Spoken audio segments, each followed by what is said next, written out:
Shalom teman-teman, kita bersyukur karena kita telah diberkati Tuhan selama minggu ini sehingga kita dapat berkumpul di rumah kita masing-masing dan dapat beribadah.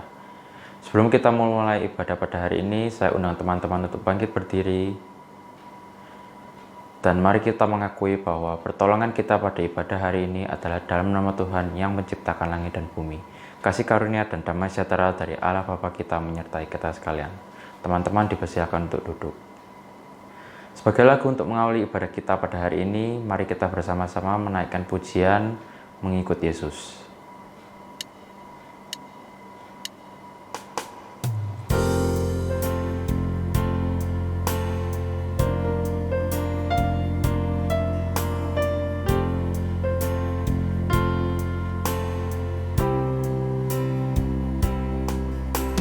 Semua karena anugerah-Mu hari ini ada, bukan karena kuatku, namun karena Roh-Mu. Ku bawa hatiku, penyembahanku, ku semakin berkurang, Yesus makin bertambah. Mengikut Yesus, itulah kesukaan hatiku. Ku lepas semua hakku untuk mengenal kehendaknya di hidupku. Mengiring Yesus, itulah kekuatan hidupku. Ku yakin anugerah-Nya mampu jadikanku hamba yang berkenan selalu.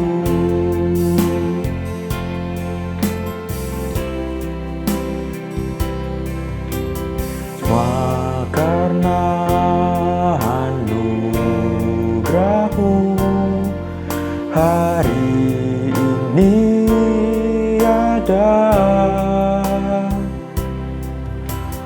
bukan karena kuatku, namun karena Roh-Mu.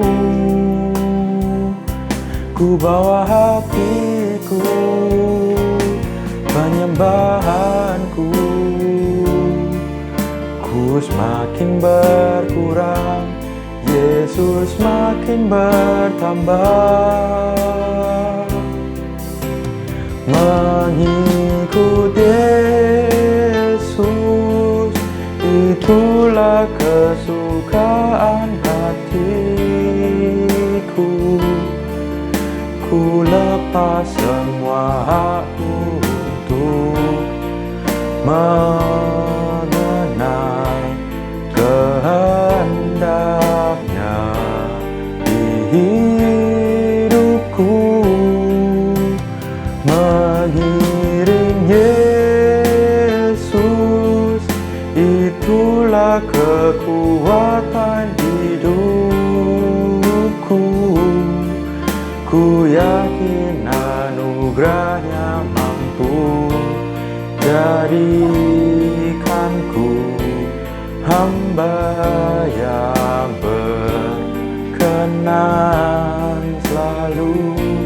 Jadikanku hamba yang berkenan selalu. Jadikanku hamba yang berkenan selalu.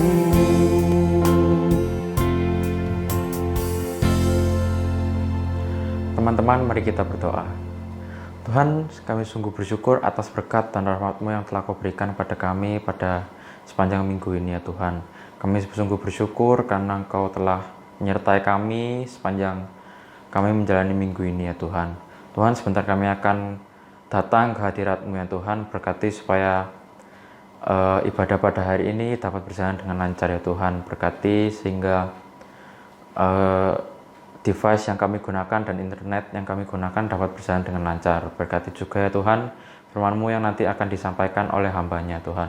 Berkati sehingga firman-Mu nanti dapat menjadi berkat bagi kehidupan kami dan dapat kami lakukan. Tuhan, inilah doa kami, dalam nama Tuhan Yesus kami berdoa, amin. Teman-teman, saya undang teman-teman untuk bangkit berdiri dan mari kita bersama-sama menyanyikan Hai Mari Berhimpun. Dengan bersukacita dan bertepuk tangan, mari kita menyanyikan lagu ini. Hai mari berhimpun dan bersukaria, turut semua ke Betlehem. Marilah pandang Tuhan bala surga, sembah dan puji Dia, sembah dan puji Dia, sembah dan puji Dia Sang Raja. Oh come all ye faithful, joyful and triumphant. Oh come ye to Bethlehem. Oh come and behold Him, born the King of ages. Oh come let us adore Him. Oh come let us adore Him. Oh come let us adore Him, Christ the Lord. Sembah dan puji Dia, sembah dan puji Dia, sembah dan puji Dia Sang Raja. Sembah dan puji Dia Sang Raja. Sembah dan puji Dia Sang Raja.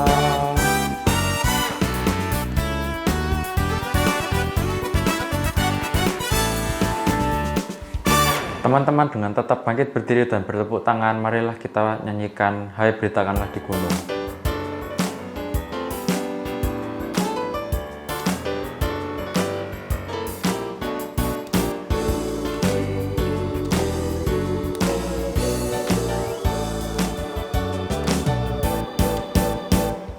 Hai beritakanlah di gunung, di lembah di mana-mana, beritakanlah di gunung, telah lahir penebus.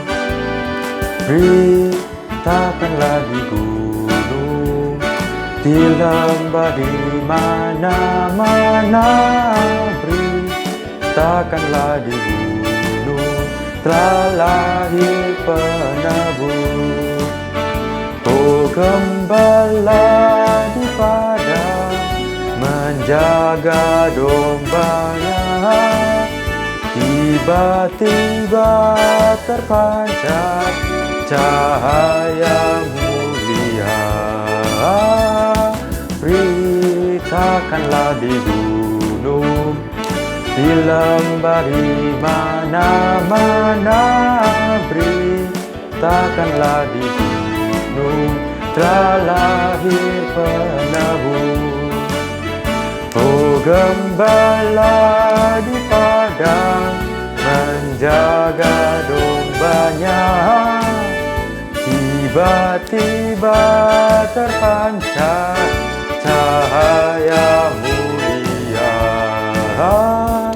Beritakanlah di gunung, di lembah di mana-mana, beritakanlah di gunung, telah lahir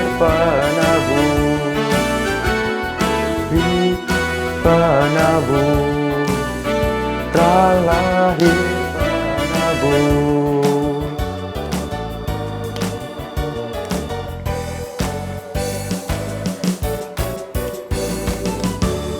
Teman-teman, sebagai lagu untuk mempersiapkan hati kita untuk mendengarkan firman Tuhan, mari kita bersama-sama menyanyikan Menyenangkan-Mu.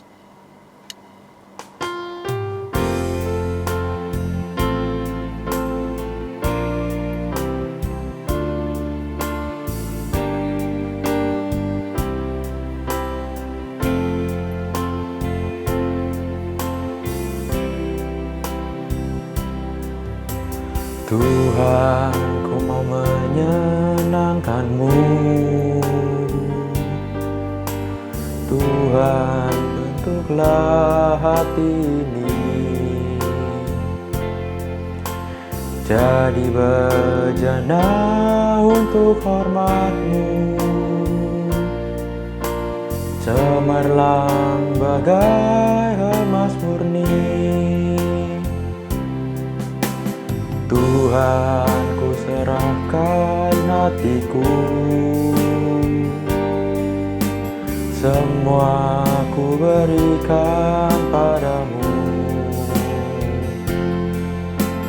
Kuduskan hingga tulus selalu, agar aku menyenangkan-Mu. Menyenangkan-Mu, senangkan-Mu, hanya itu kerinduanku. Menyenangkan-Mu, senangkan hatimu, hanya itu kerinduanku. Menyenangkan-Mu, senangkan-Mu, hanya itu kerinduanku. Menyenangkan-Mu, senangkan hatimu, hanya itu kerinduanku. Hanya itu kerinduanku, hanya itu kerinduanku.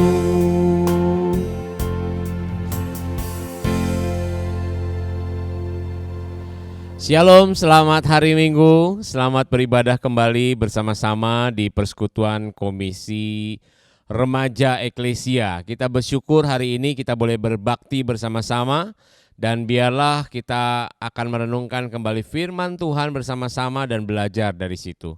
Mari sebelum kita membaca merenungkan firman Tuhan, kita masuk di dalam doa. Bapa di dalam surga, terima kasih, kami bersyukur pagi hari ini masih diberi kesehatan, kekuatan, itu semua berkat kasih karunia Tuhan. Bapa, berkati kami, berikan hati yang selalu rindu untuk menyembah-Mu, sehingga kami fokuskan seluruh hati kami, pikiran kami saat ini kepada Tuhan dan firman Tuhan. Karena kami tahu bahwa inilah waktu-waktu yang terbaik di mana kami boleh bersimpuh di kaki Tuhan, mendengarkan Tuhan berbicara kembali melalui firman-Mu. Terima kasih, berkati hamba-Mu, berkati untuk penyampaian dan penguraian firman Allah. Terpujilah Engkau, dalam nama Tuhan Yesus Kristus kami berdoa dan bersyukur. Amin. Rekan-rekan sekalian, hari ini saya diberikan satu tema, My Soul Doth Magnify the Lord.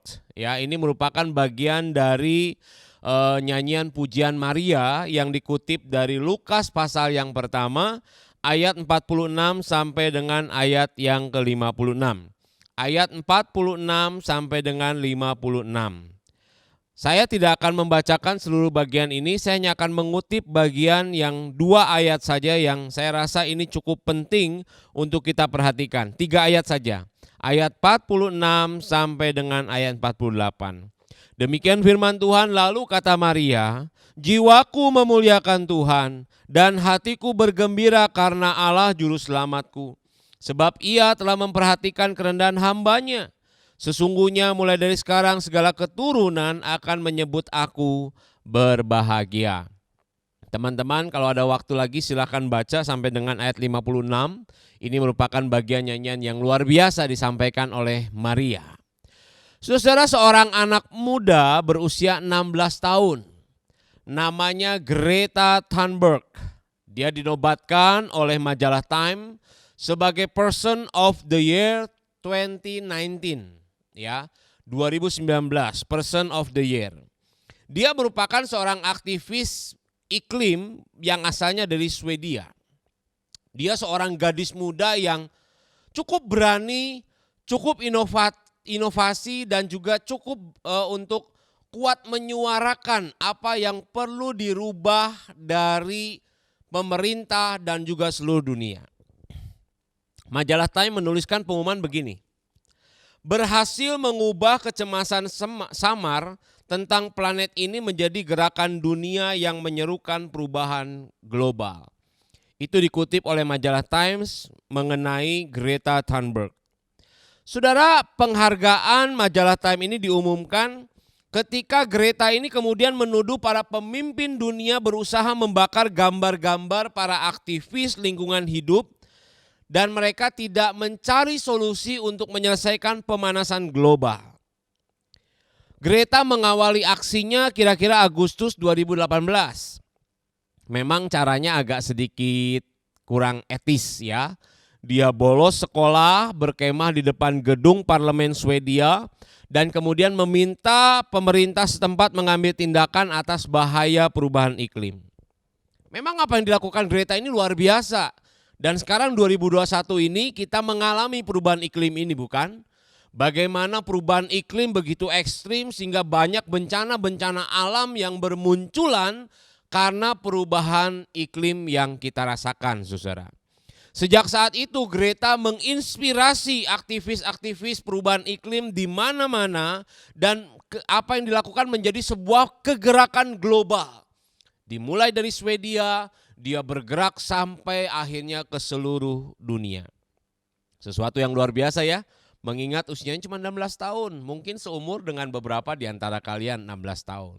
Hanya saja bagian yang perlu saya sensor adalah bagian di mana dia bolos sekolah, yaitu jangan menjadi inspirasi kita, saudara. Ya. Nah, di dalam masyarakat kita yang tradisional, kadang ada muncul satu paradigma yang keliru menurut saya, yang mengatakan anak muda itu masih bau kencur, masih sekia, belum tahu apa-apa, belum banyak makan asam garam, jadi janganlah banyak bersuara, janganlah merasa hebat dan sebagainya. Tapi rasanya paradigma ini bisa dipatahkan sedikit demi sedikit dengan munculnya generasi-generasi muda yang ternyata bisa berprestasi, yang ternyata bisa menghasilkan sesuatu gerakan mulai dari yang lokal sampai dengan yang internasional. Ini sesuatu pencapaian luar biasa. Oleh karena itu, anggapan seperti tadi ya kita harus sedikit demi sedikit kurangi begitu ya. Nah, tetapi saya ingin menyoroti teman-teman begini. 2000 tahun yang lalu ada seorang gadis muda. Usianya mungkin di bawahnya Greta. 15, 16 mungkin sekitar segitu, saudara. Tetapi wanita muda ini pun memiliki pengaruh dan sikap yang berbeda dengan anak-anak seusianya. Meskipun dia masih muda belia tetapi namanya harum karena ditunjang oleh karakter-karakternya yang luar biasa. Bayangkan saja setiap kali kita orang-orang Kristen membuka Alkitab kita, maka namanya akan tertulis di sana. Maka namanya akan dibaca di sana. Maka namanya akan diingat orang sebagai salah satu pribadi yang luar biasa dipakai oleh Tuhan dalam firman-Nya. Tentu nama gadis ini kita semua tahu ya, yaitu Maria, ibunda dari Tuhan Yesus. Bagaimana seorang muda belia dapat memiliki karakter dan sikap yang begitu rindu memuliakan Tuhan, menyenangkan Tuhan dan mengerjakan kehendak Tuhan? Saya melihat satu hal yang penting bahwa Maria ini adalah orang yang memiliki hati yang takut akan Tuhan. Hati yang takut akan Tuhan inilah yang kemudian membentuk karakter dan sikapnya untuk mau terus-menerus memuliakan Tuhan. Saya percaya Maria hidup dalam tradisi orang-orang Yahudi yang mana mereka selalu mendidik anak-anak mereka sejak kecil sampai usia 12 tahun untuk belajar firman Tuhan dengan baik. Itu sebabnya hasil dari pendidikan belajar firman Tuhan dengan baik inilah ketika Tuhan menyatakan kehendaknya kepada Maria, pada waktu dia masih sangat muda, Maria mau taat. Dia mau siap mengikuti kehendak Tuhan bahkan dengan resiko-resiko yang harus dihadapinya. Beberapa bagian Alkitab kita sebenarnya menunjukkan bahwa ada banyak pahlawan-pahlawan iman yang muncul justru ketika mereka sejak muda dapat hidup memuliakan Tuhan. Sehingga umur bukan menjadi batasan mereka memuliakan Tuhan. Misalnya kita bicara soal Daud, ya. Atau misalnya kita bicara soal Samuel, atau kita kutip lagi Salomo, dan masih banyak lagi yang lainnya. Oleh karena itu dari bagian sini saja kita bisa sedikit merefleksi bagaimana dengan kita. Apakah kalian sejak muda sekarang ini sudah belajar menjadi remaja yang takut akan Tuhan? Remaja Kristen yang takut akan Tuhan itu bukan diukur dari banyaknya aksi, banyaknya pelayanan yang dilakukan. Tetapi dari banyaknya bagaimana dia berelasi dengan Tuhan dalam kesehariannya. Remaja Kristen yang takut akan Tuhan akan selalu membiarkan Roh Kudus itu bekerja dalam hatinya, menguasai dia, mempengaruhi dia, dan menggerakkan dia untuk hidup lebih taat pada Tuhan, lebih setia kepada Tuhan, lebih suka melakukan apa yang menjadi kehendak Tuhan. Karena itu pertanyaannya sekarang adalah bagaimana relasimu dengan Tuhan? Apakah engkau sedang memiliki relasi yang sangat sehat dengan Tuhan? Lalu bagaimana kita mengukur sehat atau tidaknya relasi kita? Menurut saya paling mudah mengukurnya adalah dilihat dari bagaimana kita menggunakan waktu-waktu kita. Mana yang lebih banyak kita pakai untuk waktu-waktu kita? Apakah baca Alkitab saat teduh kita pakai tiap hari waktu? Ataukah kita lebih banyak waktu pegang gadget, main game? Mana yang lebih banyak kita pakai? Waktu untuk berdoa ataukah waktu untuk hangout, nonton film berseri-seri, berlapis-lapis, berhari-hari, berminggu-minggu tiada henti? Jikalau bukan Alkitab, doa, saat teduh menjadi prioritas waktu kita, maka mungkin saudara, kita memang lemah dan kurang dalam berelasi dengan Tuhan. Karena itu ayo perbaiki. Ya, jangan dibiarkan kondisi ini terus begitu. Ayo perbaiki. Sebab Tuhan merindukan melihat anak-anak remaja yang rindu juga memuliakan Tuhan meskipun masih muda belia. Bayangkan saudara resiko yang harus ditanggung Maria untuk melakukan kehendak Tuhan. Menjadi ibunda dari Yesus itu sangat besar sekali resikonya. Dalam aturan Yahudi dijelaskan bahwa seseorang yang ketahuan hamil di luar nikah atau dengan kata lain dia dituduh melakukan perzinahan, maka hukumannya adalah rajam. Kita tahu di Yohanes pasal 8 lalu Imamat pasal 20 juga menyatakan hal itu. Dan bukan hanya itu saja, bukankah pada waktu itu dikatakan Maria ini sedang bertunangan dengan Yusuf. Yusuf tidak pernah melakukan yang tidak baik kepada Maria, lalu dia harus menerima fakta bahwa Maria ini mengandung dari Roh Kudus. Tentunya ini sesuatu yang tidak mudah.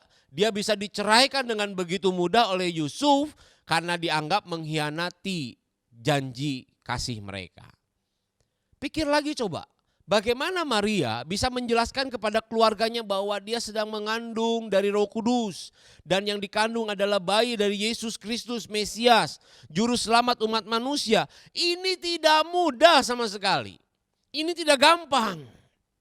Tapi perhatikan bagaimana kualitas rohani akan menentukan keputusan dan sikap seseorang. Saya ulangi. Bagaimana kualitas rohani seseorang akan menentukan sikap dan keputusan seseorang. Meskipun resikonya besar, meskipun konsekuensinya berat, tetapi Maria memilih bagian yang luar biasa. Dia taat, dia setia mengikuti kehendak Tuhan. Bahkan dengan kerendahan hati dalam Lukas pasal 1 ayat 38 dia mengatakan apa? Sesungguhnya aku ini hamba Tuhan, jadilah padaku menurut perkataanmu itu. Artinya di sini dia menempatkan diri dengan presisi sebagai hamba yang tidak punya hak apapun selain taat, selain setia, selain patuh terhadap kehendak tuannya. Makanya saya pernah ngomong dalam beberapa waktu lalu dalam khotbah saya di komisi ini juga, bahwa yang namanya emas ya, bukan mas-mas ya, emas ya, logam mulia itu mau disimpan dimanapun, mau ditaruh dimanapun, mau dalam kondisi apapun, kualitasnya tetaplah bernilai emas. Ya, beda dengan besi yang disepuh.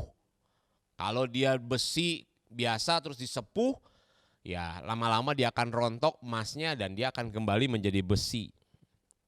Kita belajar satu hal yang penting dari karakter Maria di sini. Meskipun muda, meskipun wanita, yang mana pada waktu itu hidup dalam budaya yang mengutamakan laki-laki atau patriark, saudara. Tapi perhatikan, meskipun dia ini miskin, meskipun dia ini biasa-biasa saja, tapi kualitas hidup Maria ibarat emas 24 karat. Begitu murni, begitu bernilai sekali. Dan dia rindu untuk memuliakan Tuhan Juru Selamatnya. Ini tantangan sebenarnya buat kita. Kita orang-orang Kristen, kalian orang Kristen sejak muda dipanggil oleh Tuhan, dipilih oleh Tuhan menjadi umat kepunyaannya. Apakah kualitas yang sama juga kita hasilkan? Sehingga keputusan kita, sikap kita dalam menentukan sesuatu itu terlihat. Bahwa kita memang nilainya kualitasnya kualitas emas, bukan sepuhan. Misalnya saudara, kalau nanti kalian cari pasangan, jangan pentingkan casingnya saja. Wah ayu, wah ganteng, wah kayak Lee Min Ho begitu ya. Wah kayak di drama-drama Korea. Atau lihat dari penampilannya tinggi, ganteng, langsing dan sebagainya. Jangan. Walaupun itu bukan sesuatu yang salah. Kenapa? Karena namanya casing itu masih bisa dipermak. Namanya penampilan itu masih bisa di-upgrade ya. Ada orang cerita sama saya pergi bawa 300 juta ke Korea Selatan.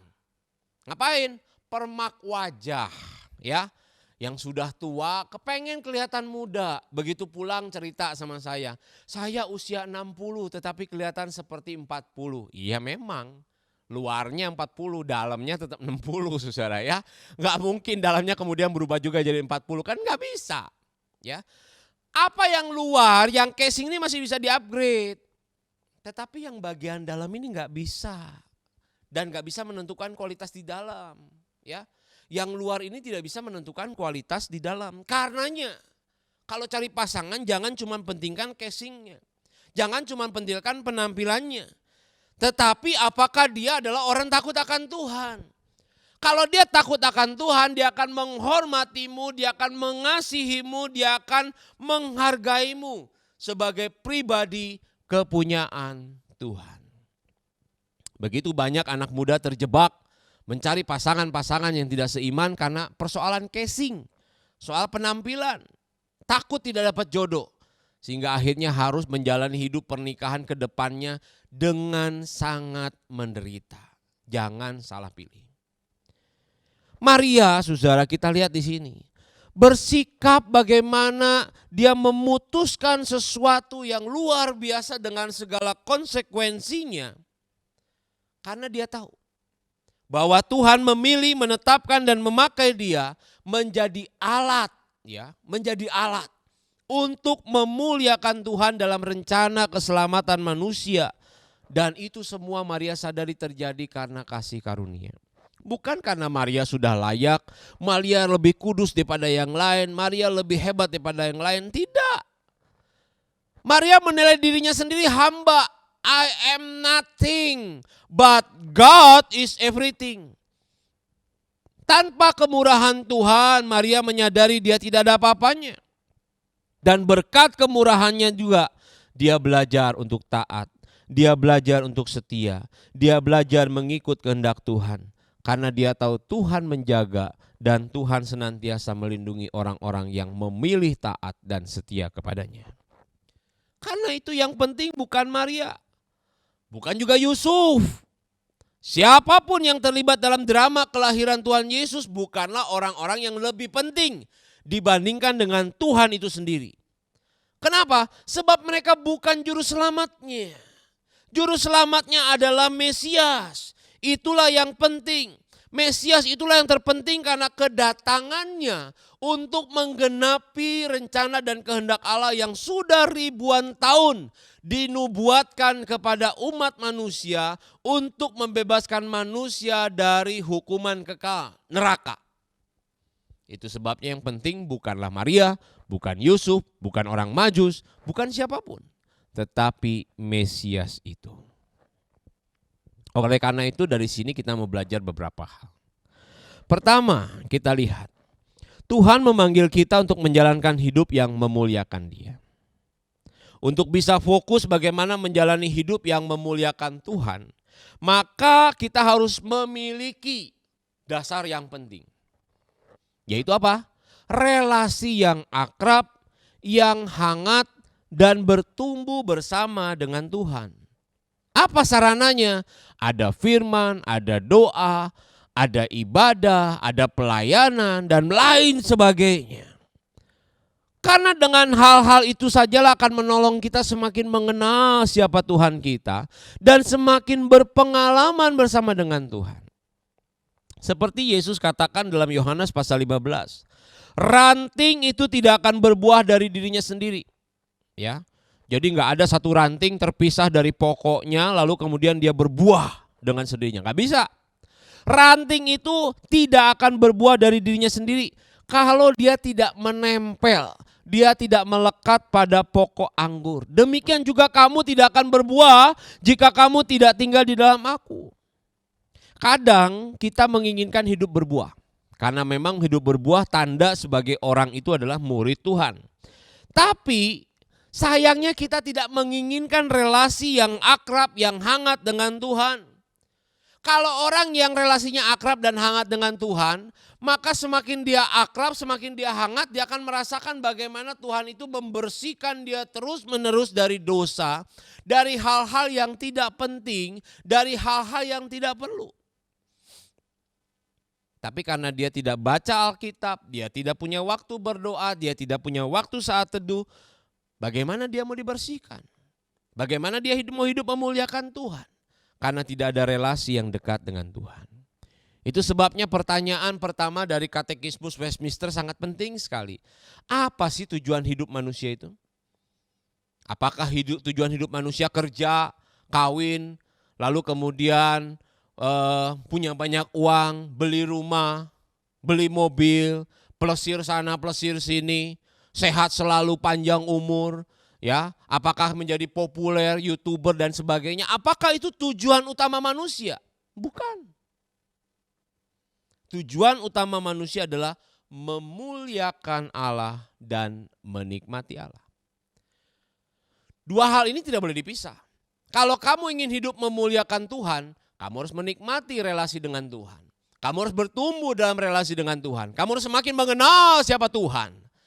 Dan sebaliknya, kalau kamu ingin menikmati Tuhan, orang yang menikmati Tuhan, orang yang berelasi dengan Tuhan, pasti dia akan memuliakan Tuhan. Fokus hidupnya jelas, bukan lagi si aku, tapi Tuhan. Dia akan mengejar apa yang Tuhan senang, dia akan melakukan apa yang Tuhan suka, bukan kepentingan diri. Oleh karena itu, bagaimana dengan kita? Dua-dua ini jalan enggak? Maria adalah orang yang memuliakan Tuhan. Jiwaku memuliakan Tuhan. Dia begitu memuji Tuhan.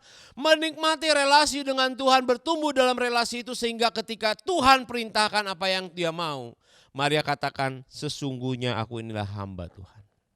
Luar biasa bukan? Yang kedua, saudara. Orang yang rindu memuliakan Tuhan, dia akan mengabaikan dirinya dan kepentingan pribadinya asalkan kehendak dan rencana Tuhan terwujud dalam hidupnya. Ini bukan hanya prinsip yang dipegang oleh Maria. Prinsip ini dipegang oleh Daud. Sehingga dia tidak takut ketika berhadapan dengan Goliat yang tingginya 2 meter lebih. Dia tidak mau untuk membunuh Saul yang dia tahu bahwa Saul adalah orang diurapi oleh Tuhan. Inilah juga yang dipegang oleh Daniel sehingga dia tidak takut ketika diancam, dibuang ke lubang singa karena dia tekun berdoa kepada Allahnya. Atau Paulus juga tidak takut di penjara bahkan menjalani hukuman mati demi dia terus memberitakan Injil Tuhan. Kenapa? Karena ada skala prioritas yang dilihat oleh mereka penting. Bukan dirinya, bukan rasa aman, bukan kesenangan, bukan kesukaan mereka sendiri.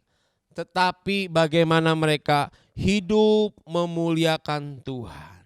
Itu sebabnya saudara, mereka mengambil semua resiko itu dan menjalaninya untuk tetap memuliakan Dia. Saya rasa saat ini di Komisi Remaja kalian tidak ada yang harus diperhadapkan pada resiko-resiko seperti ini kan. Nggak ada kita seperti Daniel zaman sekarang mau dibuang ke kebun taman safari begitu ya. Ke kandang singa. Atau kemudian seperti Daud kita melawan siapa begitu ya, begitu besar. Nggak ada, saya rasa nggak ada. Ya. Tetapi yang disedihkan adalah tidak ada tantangan dengan resiko yang begitu besar. Tapi seringkali orang-orang Kristen, anak-anak muda Kristen itu begitu lemah untuk hidupnya memuliakan Allah.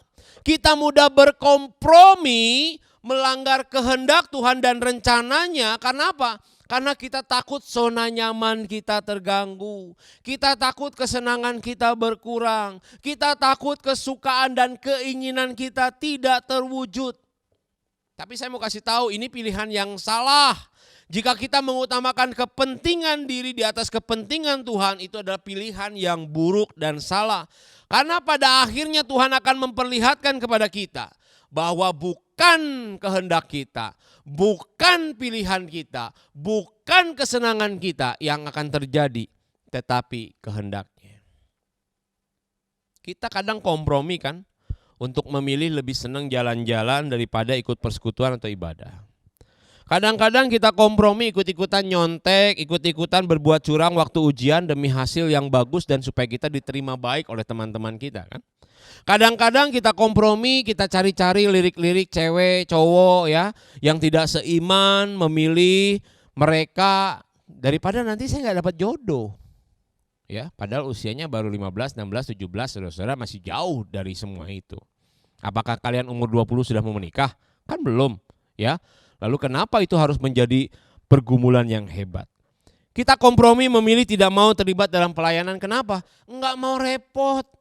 Lebih senang dilayani daripada melayani. Kan enak tinggal duduk, tinggal datang, tinggal diam, lalu pulang. Enggak usah rapat, enggak usah mikir pelayanan bagaimana dikembangkan. Enggak usah mikir harus susah melakukan ini dan itu. Kita enggak mau. Kalau ini pemikiranmu sekarang, dan kau rindu untuk memuliakan Tuhan, maka langkah pertama adalah bertobat. Jangan pernah mau diajak kompromi. Bertobat, kembalilah kepada firman Tuhan, muliakanlah Tuhan, maka kamu ada di jalur yang benar. Beberapa hari lalu saya baca berita, seorang bapak-bapak naik mobil Mercy masuk jalan tol di Jakarta. Tapi melawan arus, luar biasa ya. Ini film Fast Furious 12-13 pun mungkin gak akan ada seperti ini ya. Ini bapak-bapak hebat sekali. Ya, usianya sudah lanjut. Dia naik mobil Mercy, dia lawan semua mobil yang melawan arus. Begitu ya. Jadi dia yang melawan arus tapi dia rasa orang lain melawan arus. Sampai akhirnya dia tabrak dua mobil. Mobil Jepang, dia pakai mobil Mercy ya. Mobil Jepang hancur semua ya. Lawan mobil Mercy. Ini kan salah fokus. Kalau kalian tidak fokus dari muda untuk menyenangkan dan memuliakan Tuhan, saya yakin sampai kapanpun sulit bagi kita untuk belajar fokus. Karena itu abaikan diri, fokus pada kehendak Tuhan. Seperti Maria. Ya. Yang ketiga, orang yang memuliakan Tuhan akan menaruh dirinya pada porsi yang tepat. Artinya apa? Dia akan hidup dengan kesadaran bahwa dirinya adalah hamba, bukan Tuhan. Dia pengelola, bukan pemilik. Ini harus jelas sekali. Oleh karenanya kalau seorang hamba maka dia akan merindukan apa yang tuannya inginkan, apa yang tuannya senang, apa yang tuannya suka, itu dia lakukan dan kerjakan dalam dirinya. Apakah terpaksa? Bukan. Karena dia tahu. Dia hidup pun semata-mata karena kasih karunia Tuhan, bukan karena keberadaan dirinya. Beberapa orang berpikir, saya nggak mau punya Tuhan yang seperti itu. Terlalu otoriter mengatur saya. Saya akan punya kehendak bebas. Saya ini manusia merdeka. Saya punya pilihan-pilihan. Saya ingin hidup sesuai dengan kehendak saya. Saya tidak mau hidup di bawah kehendak Tuhan. Nggak bebas, nggak enak. Lagi pula kan Tuhan nggak kelihatan. Tuhan kan nggak ada. Tuhan kan nggak tahu. Saya kasih gambaran ya. Kalian tahu oksigen ya? Oksigen itu nampak atau tidak? Enggak ya, enggak nampak. Walaupun bisa ditabung, ditaruh di tabung, walaupun ada di sini, tapi oksigen itu tidak nampak. Apakah oksigen tidak nampak berarti oksigen tidak ada? Tetap ada kan? Oke. Lalu apakah kita tidak butuh oksigen? Butuh enggak? Butuh. Bisa enggak kamu ngomong sama oksigen begini? Oksigen, aku ini manusia bebas. Aku enggak ingin kamu ikat. Saya nggak mau bergantung sama kamu. Saya ingin bebas dari namanya oksigen. Kira-kira oksigen bingung nggak kalau kita mau hidup sesuai dengan kehendak kita? Hah? Lalu oksigen tergopo-gopo, khawatir gitu ya. Jangan ngerayu-rayu kita. Don't care, saudara. Oksigen nggak mau tahu kan? Coba ya tahan kalau gitu. Oksigen bilang ya udah, lu nggak mau gua, nggak butuh gua, ya udah tahan aja napas. Tutup hidungmu, tutup mulutmu. Yuk kita lihat berapa menit. Apa yang terjadi? Kalau itu kita lakukan, wah meningsoy kita.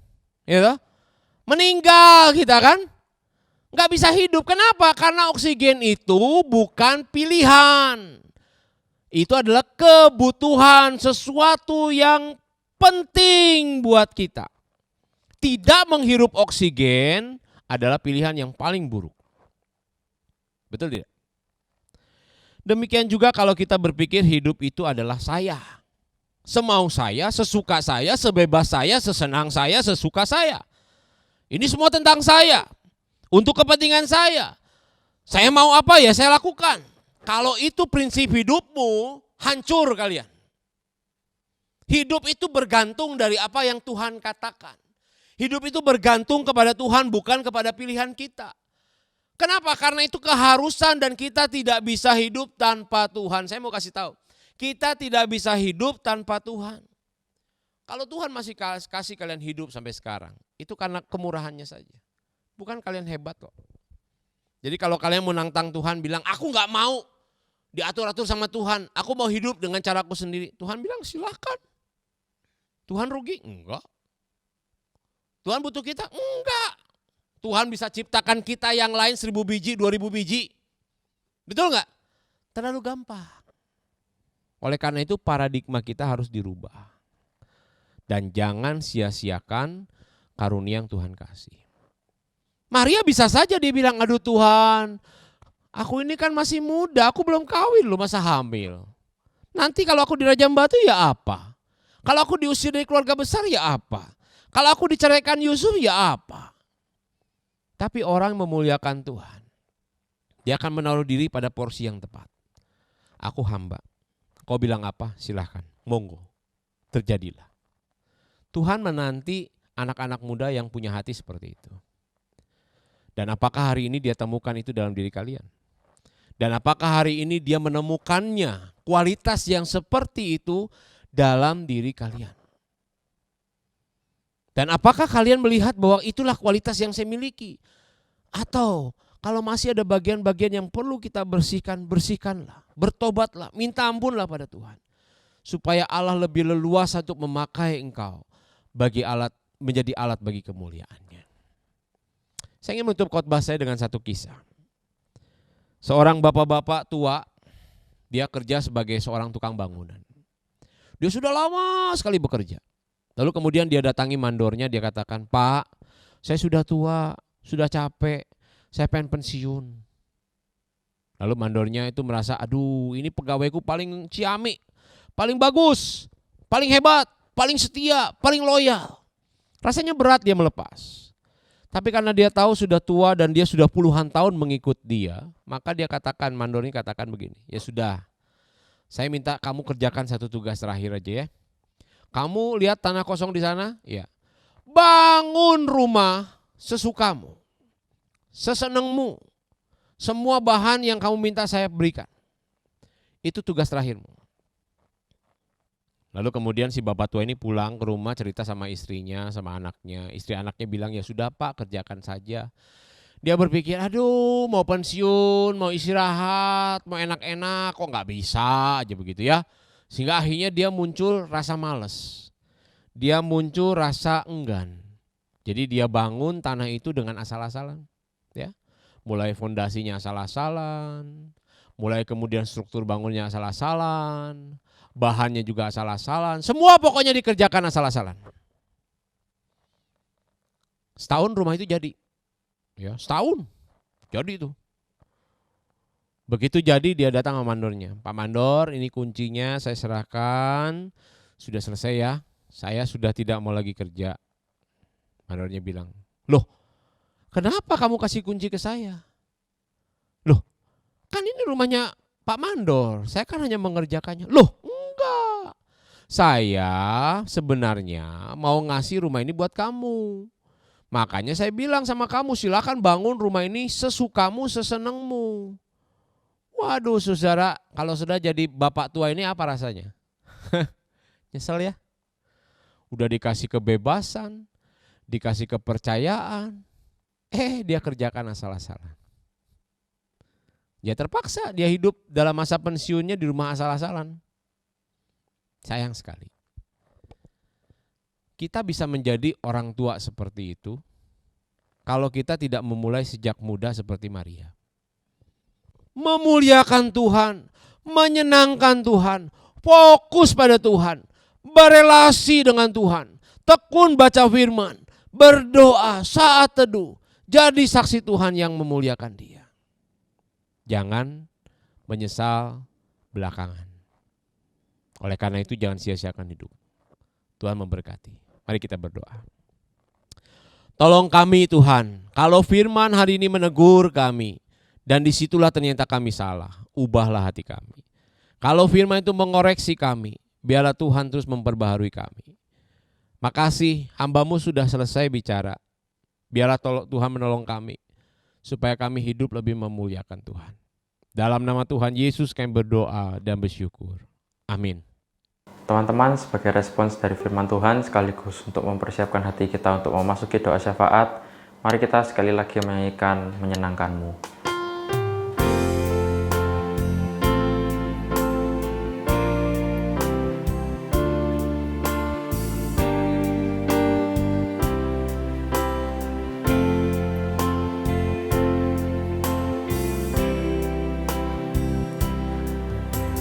Tuhan, ku mau menyenangkan-Mu. Tuhan, bentuklah hati ini jadi bejana untuk hormat-Mu, cemerlang bagai emas murni. Tuhan, ku serahkan hatiku, semua ku berikan padamu. Kuruskan hingga tulus selalu,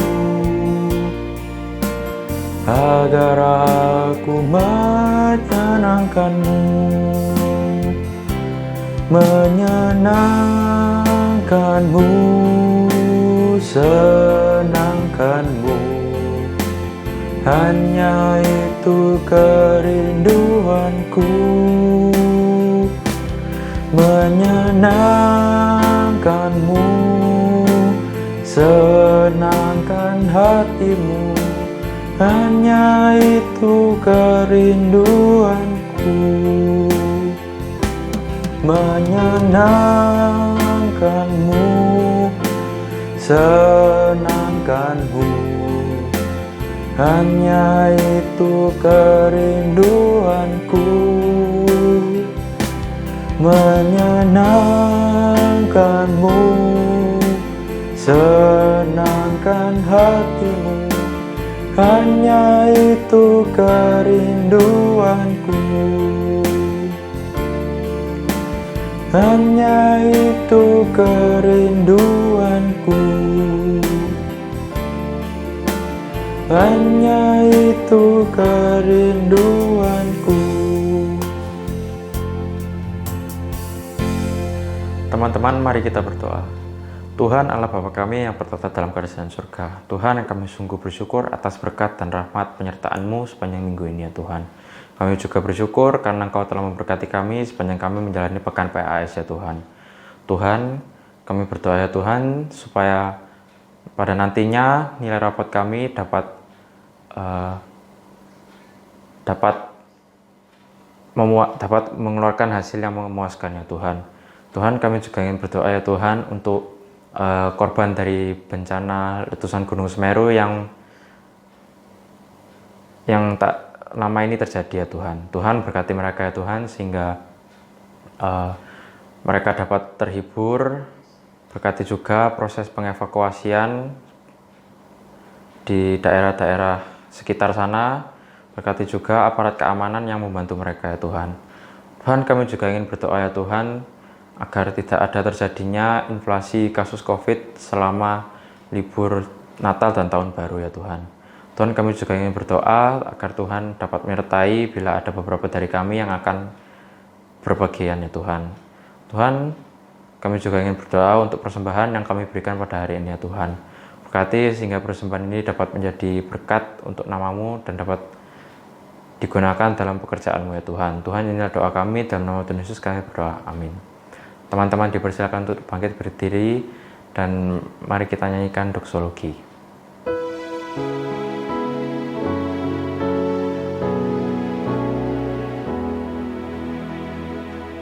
Puji Allah Bapa Putra,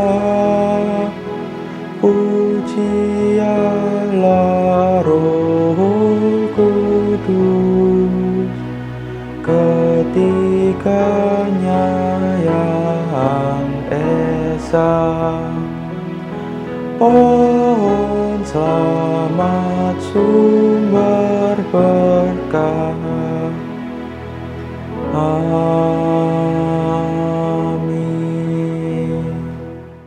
Saudara yang terkasih, kembalilah ke dalam kehidupanmu tiap hari dengan tetap terus melakukan kebenaran firman Tuhan, menjadi produktif bagi kemuliaan-Nya, dan terimalah berkat-Nya. Tuhan memberkati engkau dan melindungi engkau. Tuhan menyinari engkau dengan wajah-Nya dan memberi engkau kasih karunia. Tuhan menghadapkan wajah-Nya kepadamu dan memberi engkau damai sejahtera dari sekarang sampai Maranatha. Amin. Bapa, terima kasih.